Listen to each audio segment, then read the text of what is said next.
Hello everyone, I hope you all are well. आप अच्छे से रिवीजन कर रहे होंगे। तो जो हमने एजुकेयर ऐप के रिवीजन मटेरियल से रिवीजन करनी शुरू की थी, सेक्शन सी के जो हमारे 2 चैप्टर्स रह गए थे वो आज हम कंप्लीट करेंगे। तो हमारा जो टेक्सचुअल पार्ट है उसके ऑब्जेक्टिव टाइप क्वेश्चन जो हैं उसमें आपकी पूरी रिवीजन हो जाएगी। आई होप आप 10/10 मार्क्स ले पाओगे। साथ साथ मैं आपको थोड़ी थोड़ी स्टोरी भी बता रही हूँ। वैसे तो आपने स्टोरी पढ़ी हुई है। तो अभी जो हमारा चैप्टर 5 है वो है द पंच परमेश्वर। तो सबसे पहले जो क्वेश्चन है वो है कि who is the author of the chapter. So this is Munshi Premchand. Author कौन है आपको लर्न करना है, Munshi Premchand who wrote the chapter. Next question है why did Jumman aunt complain against him. अब आपको ये आपने स्टोरी में पढ़ा होगा कि अलगू चौधरी और जुमन शेख ये दोनों हैं बहुत ही क्लोज फ्रेंड्स होते हैं, डिफरेंट रिलीजन से बिलोंग करते हैं, लेकिन फिर भी दोनों एक जैसा सोचते हैं। तो दोनों का फ्रेंडशिप का बॉन्ड बहुत स्ट्रॉन्ग था। एक जना कहीं बाहर जाता था तो दूसरा उसके घर की देखभाल करता था, लेकिन फिर उनमें कैसे झगड़ा होता है, क्या होता है, ये हम जैसे जैसे क्वेश्चन आएंगे मैं आपको बताती जाऊंगी। तो जुमन जो था, इसमें एक्चुअली 2 स्टोरीज आती हैं। जुमन की एक ओल्ड आंट होती है जिसकी वो देखभाल करता है और उसको वो कहता है कि तुम अपनी जो प्रॉपर्टी है वो मेरे नाम कर दो, जो तुम्हारी लैंड है मेरे नाम कर दो, तो मैं तुम्हें क्लॉथ भी देता रहूंगा और तुम्हें खाना भी देता रहूंगा।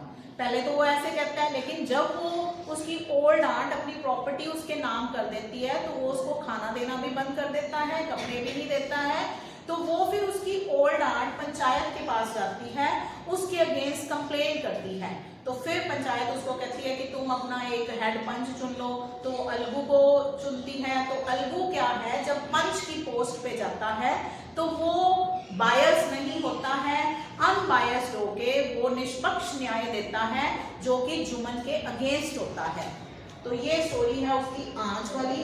तो क्वेश्चन है why did Jumman aunt complains against him, because Jumman ill treated, यहाँ पे इल ट्रीटेड है, ill treated the poor women even after taking away all his property. उसकी पूरी प्रॉपर्टी लेने के बाद भी वो उसको इल ट्रीट करता था। To whom did Algu sell his ox. तो ये अब एक नई स्टोरी है कि अलगू क्या होता है। अलगू अपना, समझू शाहू एक ट्रेडर होता है, समझू शाहू को अलगू अपना ऑक्स जो है वो बेचता है। अब क्या होता है, उसको वो कहता है कि पैसे मैं तुम्हें बाद में दे दूंगा, लेकिन होता क्या है वो उससे ओवर वर्क करवाता है, उसको खाना भी ढंग से नहीं देता है, ऑक्स मर जाता है। तो बाद में जो समझू शाहू होता है वो कहता है कि अलगू ने मुझे सिक ऑक्स दिया था, जबकि ऐसा नहीं था। तो ये भी समझू शाहू क्या है, ये भी पंचायत के पास जाता है। तो ये पंचायत, इसमें भी जब इसको, इसका जो हेड पंच होता है जुमन शेख होता है। अब उल्टा हो गया, अब जुमन शेख जो है हेड पंच बनता है। अब जुमन जब पंच की सीट पे बैठता है तो वो भी बायस नहीं होता, अनबायस्ड होके अपना निष्पक्ष न्याय देता है। तो फिर बाद में दोनों एक समझते हैं कि पंच का काम ही यही है कि वो गॉड की वॉइस होती है, पंच की वॉइस, मतलब उनको उस सीट पे बैठ के सही न्याय देना पड़ता है। तो दोनों की फ्रेंडशिप दोबारा से वो हो जाती है, वो रिकंसाइल कर लेते हैं। तो Algu sold his ox to Samjhu Sahu who was a trader. ऐसे भी आ जाता है कि ट्रेडर कौन था, समझू शाहू था। What is the salient feature about the friendship of Juman Sheikh and Algu Chaudhary? अभी मैंने बताया, despite being from different religions, they were very good friends and thought like, दोनों एक जैसा सोचते थे। आगे whose name did the old women propose as head punch?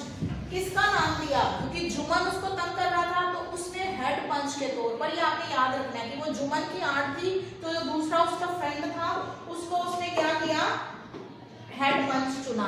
She proposed Algu's name. What did समझू sell? समझू क्या बेचता था, वो ट्रेडर था and he sold salt and oil. Why didn't समझू pay the price of the ox to Algu? उसने ox का जो प्राइस था वो अलगू को क्यों नहीं दिया था? समझू didn't pay the price of the ox to Algu as he said that Algu had given him a sick ox. उसने कहा कि अलगू ने उसको एक सिक ऑक्स है वो दिया है। What did Juman promise to his aunt in lieu of her property? उसकी प्रॉपर्टी के बदले में जुमन ने उसको क्या देने के लिए कहा? Juman had agreed to feed and clothe his aunt. उसको कहा कि मैं तुम्हें कपड़े भी दूंगा,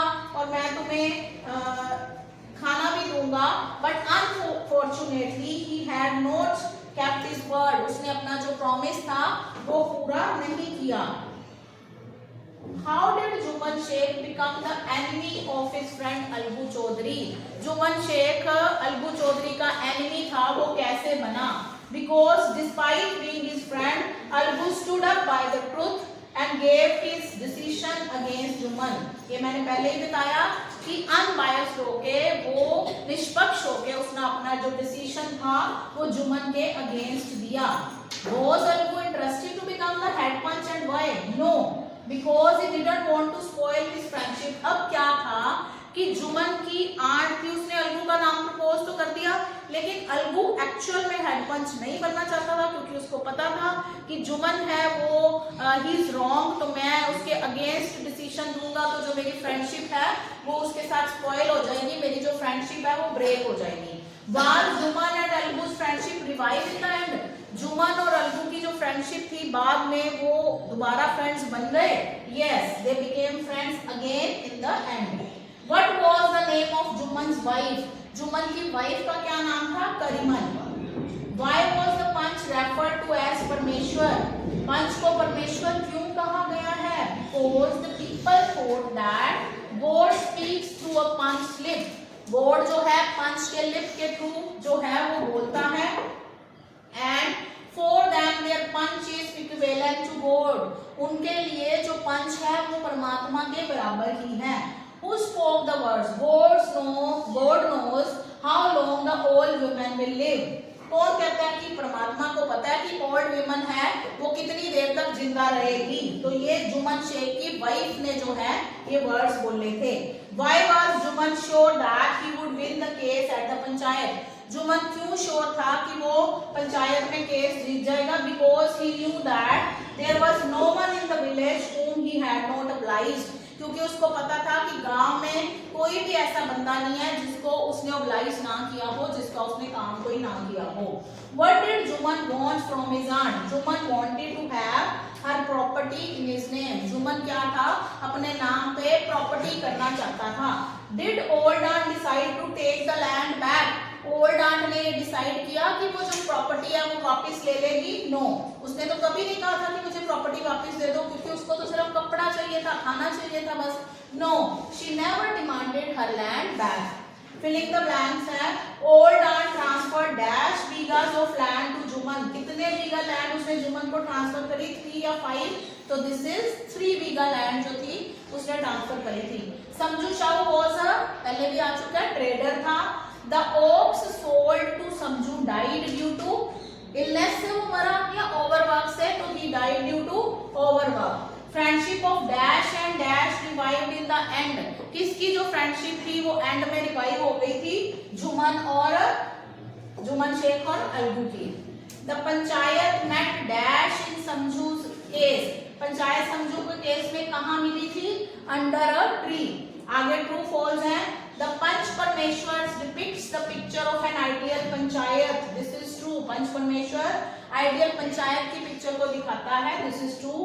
Algu Chaudhary had an old aunt। This is again Algu Chaudhary had an old aunt। This is false, क्योंकि old aunt अलगू चौधरी की नहीं थी, जुमन शेख की थी। Aunt demanded her land back। ये पहले भी आया। No, उसने कोई डिमांड नहीं की थी, so this is false। Next है झगड़ू शाहू फेवर्ड समझू। अब ये जब पंचायत डिसीजन अपना ले रही थी तो पंचायत में एक पर्सन था झगड़ू शाहू। झगड़ू शाहू था, उसने समझू को फेवर किया। सो दिस इज ट्रू, उसने समझू को फेवर किया था। आंट ट्रांसफर्ड हर बिग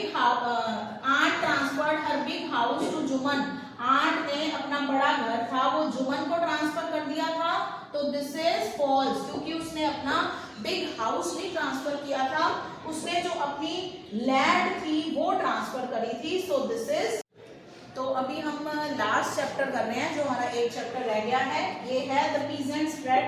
तो ये बहुत ही सुंदर चैप्टर है, इसकी स्टोरी बहुत अच्छी है। It's written by Leo Tolstoy.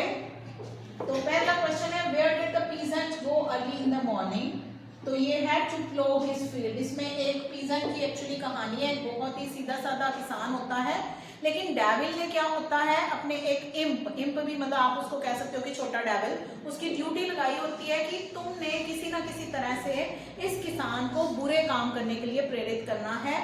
तो वो इम्प अपनी ड्यूटी को कैसे निभाता है, सबसे पहले वो किसान पहले दिन जब वो प्लो करने जाता है अपने फील्ड को, तो अपने साथ अपना ब्रेकफास्ट लेके जाता है, अपना ब्रेकफास्ट एक बश के अंदर रखता है। तो वो उसको कहता है कि उसका जो इम्प जो होता है उसका ब्रेकफास्ट चुरा लेता है। तो उसको लगता है कि ये बहुत गुस्सा होगा, लेकिन वो बिल्कुल भी गुस्सा नहीं होता है, क्योंकि वो सोचता है कि चलो किसी और को ज्यादा जरूरत होगी, इसकी भूख लगी होगी, उसने लेनी होगी।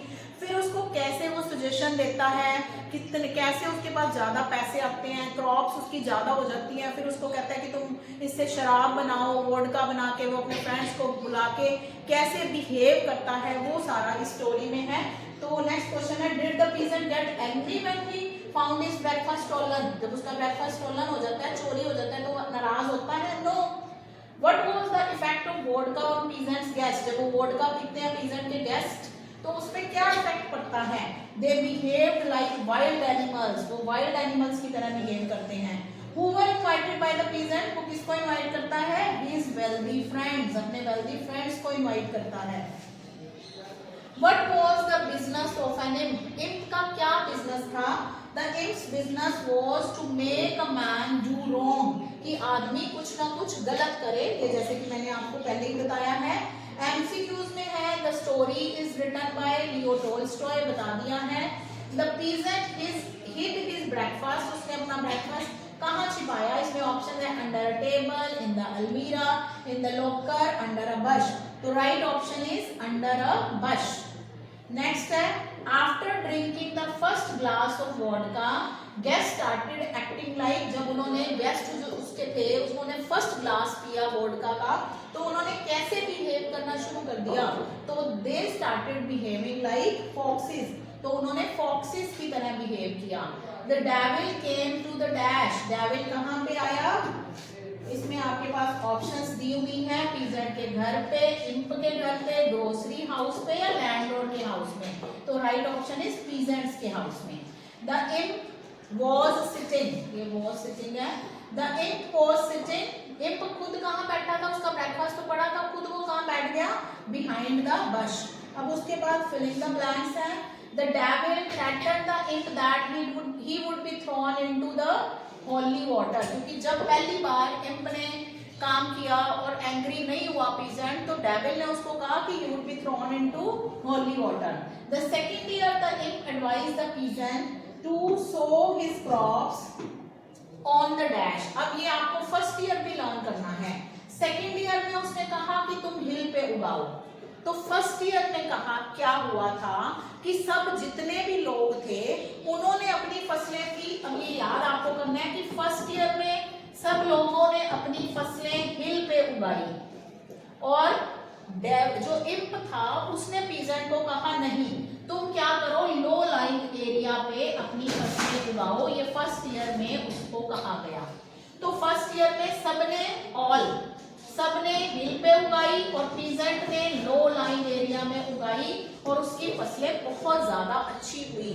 और फिर सेकेंड ईयर में क्या हुआ, सब लोगों को लगा कि हम तो अपनी फसलें हम भी ऐसे करेंगे, हम अपनी फसलें हैं लो लाइन एरिया में उगाएंगे। लेकिन डेविल ने इम्प ने उनको सजेस्ट किया पीजेंट को सेकेंड ईयर में, नहीं तुम हिल में उगाओ। तो सेकेंड ईयर में उल्टा हुआ, सेकेंड ईयर में पीजेंट ने अपनी फसलें जो थी वो हिली एरिया में उगाई। Peasant shouted dash at his wife angrily, कब उसने शाउट किया था अपनी वाइफ पे? जब उसकी वाइफ वोडका लेके आती है, उसके हाथ से गिलास छूट जाता है, तो वो बहुत शाउट करता है एंग्रीली अपनी वाइफ पे। Imp told peasant to make dash from the grain, तो जब उसके पास एक्स्ट्रा ग्रेन हो जाता है तो इम्प ने उसको क्या सजेस्ट किया कि तुम अपने ग्रेन से क्या बनाओ, वोडका बनाओ। The peasants behaved like dash in the end. And में peasants कैसे बिहेव करते हैं? पिग्स की तरह। ट्रू और फॉल्स में बताना है। The imp did not steal the peasants' bread. This is false. We have already talked about कि जो था imp था उसने peasant की bread स्टॉल करी थी। स्टील करी थी। In the first year imp advised the peasant to sow corn in low lying damp place, ये मैंने अभी आपको बताया है, this is true. The imp reported to the devil about his success, imp ने अपनी सक्सेस के बारे में कि मैंने देखो एक सीधे साधे पीजेंट को एक बीस्ट बना दिया है, एक एनिमल बना दिया है, तो उसने अपनी सक्सेस के बारे में डेविल को बताया। Yes this is true. The devil saw that the peasant and his friends were singing a song. No, devil ने देखा कि पीजेंट और उसके फ्रेंड्स गाना गा रहे थे, नहीं वो तो लड़ाई मार कुटाई कर रहे थे, तो this is false. The poor peasant was very thirsty, poor peasant जो था वो thirsty था, this is true। तो ये हमारे 6 के 6 चैप्टर्स कंप्लीट हो चुके हैं, आपने इनको अच्छे से रिवाइज करना है। आई होप कि आप सब बच्चे ऑब्जेक्टिव टाइप क्वेश्चंस में से 10/10 मार्क्स ले पाओगे। Thank you so much, have a good day.